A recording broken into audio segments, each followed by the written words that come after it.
Well, hello there, ladies and gentlemen. Welcome to it.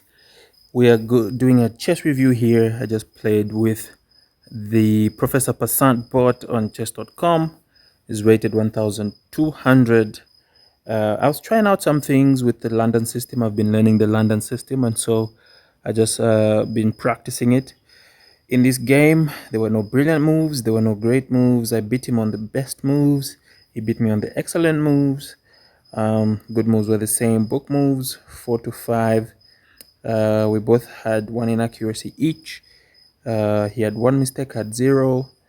None of us missed. He had a blunder. I did not blunder this one. So this is how it started. I started up, by setting up my London system as per usual. When I saw him move that e pawn to e6, I knew there was hope of me putting my knight on e5. So I got my knight out, proceeded to set up, and when I saw that bishop, trying to avoid the exchange, from there the light square bishops comes in. I continued my setup. It was going pretty normal, and I did see that he locked up his queen side there. The pawn was not coming out as the pawn also on the king side there. Both pawns were locked out by knights. I was excited about that. Bishop exchange. I went in, as you know, when you're taking with a pawn, you take towards the center. So I went towards the center. That also gives me a half open file with the rook there in the corner. I don't know what that king move was. That was a mistake on his part, and I finished setting up the London system. From here, he made that move. I was like, okay, let me put my knight on that coveted square. The engine doesn't think it was a good move. It preferred me playing queen to e2, but I don't know what that line is, what it's aiming for. I'm not sure at this point. So, continue with take. Chased that knight from there, which was good. Brought my queen out because I was targeting that g7 pawn. I was targeting that pawn on g7. He thinks I should have taken that pawn out, but then that would be a rook to a pawn. I don't know how that progresses from there, especially that is not going to castle. I wouldn't want to give up my rook just like that.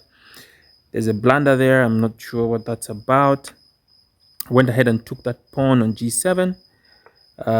Retaliated by offering a queen exchange.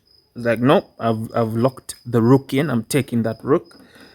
Another pawn move on the queen side. I wasn't this pawn move here. I wasn't following. Like, what are those pawn moves that are happening on that side of town? So I went ahead, took the pawn on h7. Now adding pressure on this h file and that kingside corner. Comes in with another pawn move. I was just not understanding what was happening here, and the engine is liking these moves. I don't know why the engine is liking these moves, thinks they're excellent moves, but as you can see, the bar at the top, I'm winning plus 7.75. I bring my knight out because I wanted to get my knight involved in the attack. So let's go. Brings out a pawn to my light square bishop. I move that pawn there, knowing that I moved my light square bishop to g6, knowing that that pawn is pinned and he cannot move it. When he moved the king, moved the bishop back. Again, he's just pushing pawns on this side, on my queen side, and I wasn't getting or understanding that. So I just continued pulling in my attack with that knight to g5. Again, that rook move, I don't know why the engine thinks it's excellent. No, I was like, okay, I'm just winning here, So I take the pawn on f7, knowing that he's not going to take with his king there, and if he takes with his queen, I'm going to take with my light square bishop. So that's me starting beef with the queen there. He moved his knight there. The computer said It's the best move at this point. It's right on target. I'm not sure what he's trying to attack there. So I check his king, and the engine thinks I should have put my rook on a more active square, bring the rook into the attack, but I think the rook is adding necessary pressure down this line. Moves his king there. Check the king, knowing that, can't take my knight at this point.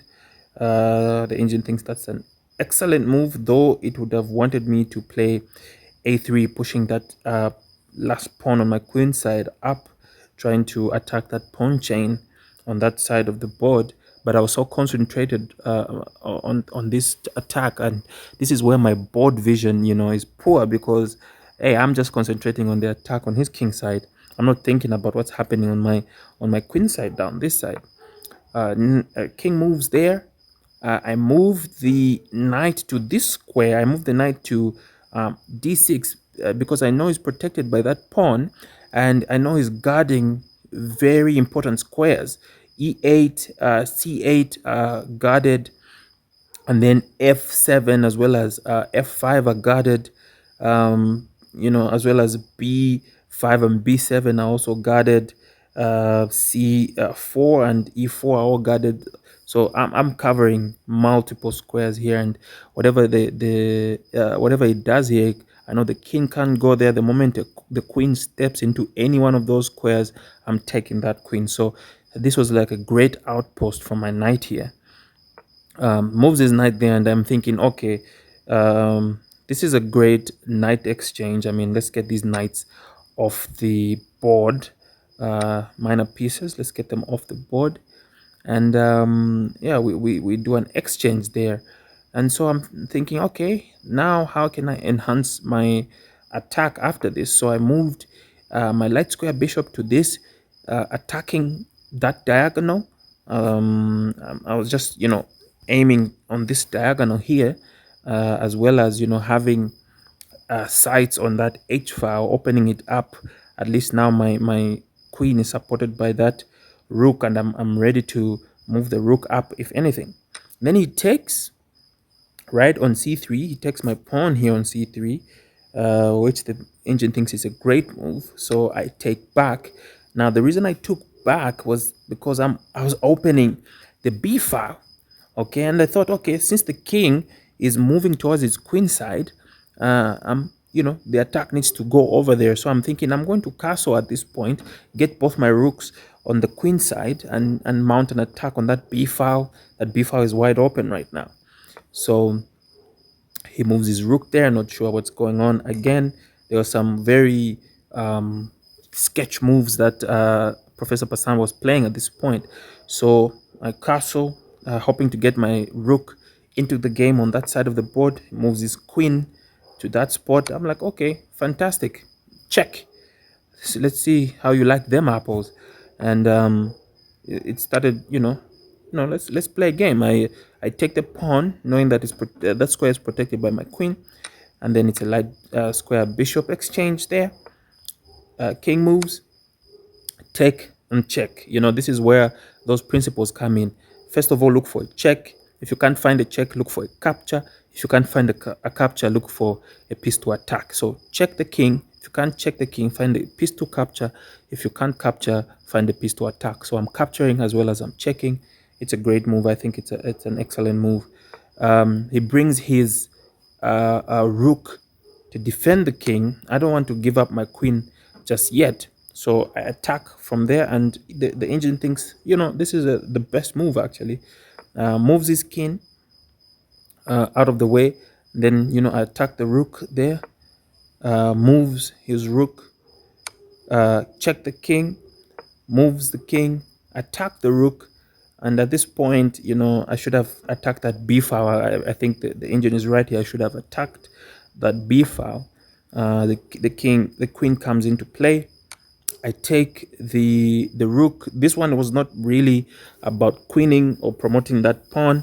I just wanted to take that rook out of the game.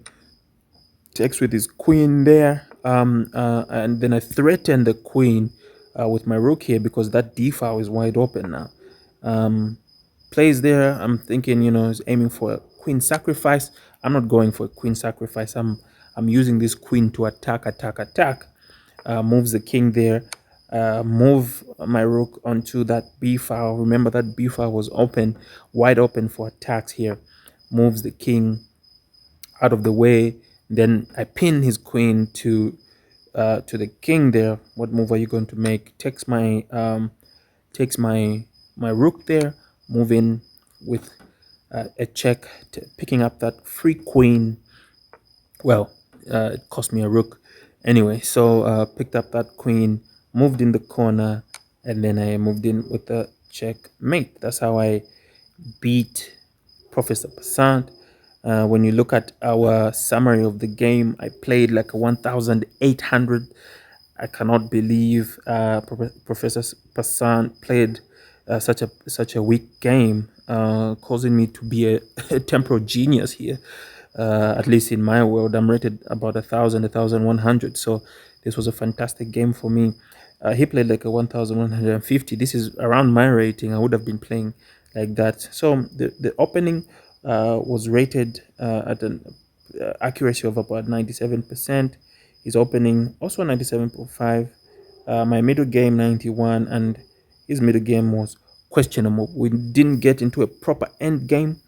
His queen did leave the board, but mine was still on the board, so I don't count that as a proper end game. All in all, I love this game. I'm still playing with the London system, still trying to perfect my use of the London system, and I just loved the way I came through in this game. So I hope that you liked the demonstration of this London system. If you haven't used it, please check it out. There's plenty of resources online, as well as YouTube videos that teach you how to use the London system in all its efficiencies. I'll catch you guys in the next video. As for now, peace, be still.